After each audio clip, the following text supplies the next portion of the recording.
Maddox. AJ, obviously you played with your brother in high school, but is it weird lining up against him in a college football setting? Not really.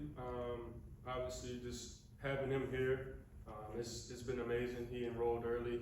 Actually, he came for bowl practices, so he came in a little earlier. But it's been really fun to, kind of have that same camaraderie we had in high school. Even, coming up through youth ball, it's just been fun.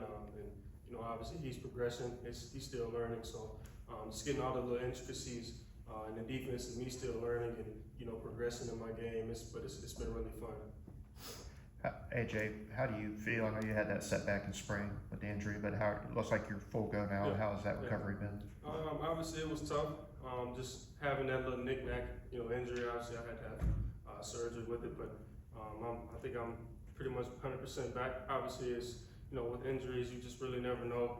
It's always going to be something nagging with it, but I'm almost 100%. I feel, and I'm throwing the ball with a lot of zip right now, playing with a lot of confidence, and I'm just ready to go into the season. With your two little brothers, did they not feed you as big as they are? Actually, it's funny you said that because my youngest brother, he started out playing like quarterback receiver all the way up to like 6th grade, and he just hit this huge growth spurt like from height to weight, and it was crazy. And obviously with Drew as well, he's a big guy. And my dad played D-line in the league for 5 or 6 years, but I guess they got their tail of the stick as far as that goes. And my mom's side, I guess that's what I took on. But it's fun always having them. We're ultra competitive in the house, and it's just fun to be around those guys at all times. And they went and got Trinidad over the summer. Just how did that kind of affect you, if at all, and maybe mentally, or just how way you felt in the quarterback room? Yeah, I don't think it affected me at all. I came here to compete. I think Trent has done a really nice job of just coming in, learning the offense.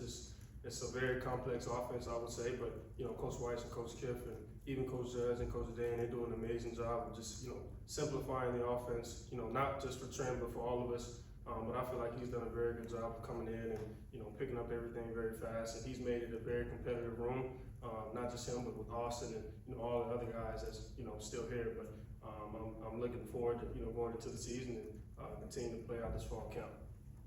What are some of the things about this offense that are challenging to pick up and master, and then some of the things that maybe became a little bit more easier for you? I don't think there's one thing that I would pinpoint and say it's just difficult. I feel like I said, Coach Kiff and Coach Weiss, they do an amazing job of just making everything simple. And like even just last year, just picking up on the little intricacies that Dart would do, just from note taking and just how he practiced, the preparation it took for him to go out and play a complete game, or some things I just took from it. But I think that I wouldn't say there's just one thing that I would say that's difficult for me. But I do like the fact that we play with really fast tempo. So playing with tempo just gives us the advantage. Defenses have at the time they aren't set, or it's 12 men on the field, and they're getting penalties. So we're able to play fast, and they're not really able to bring their exotic pressures or blitzes or whatever it may be. So we're able to play really fast and throw out the touchdowns and just do that. So yeah. How advantageous was being here last year, knowing there wasn't a rush, to get you on the field to understand and kind of learn that offense? Yeah, like I said, just picking back on what I said about Dart, just having him here was really big for me. I was actually thinking of this the other day. I feel like one thing I wish I would have done more was kind of just sit down and pick his brain about how he really sculpted the game, and just little things that he looked at pre-snap or whatever it may have been. But just coming in last year, obviously pretty much I knew I wasn't gonna play behind a guy like that. But every day my mindset never changed. I wanted to come in and compete regardless of where I was at on the depth chart. I feel like just having that competitive nature, even coming up, just helped me with that time. Throughout that time, it was tough, but I knew my time would come, and I'm just continuous to work right now. And I think my mindset has always been the same, so it wasn't really the problem for me. Questions? Good. Thank you, AJ.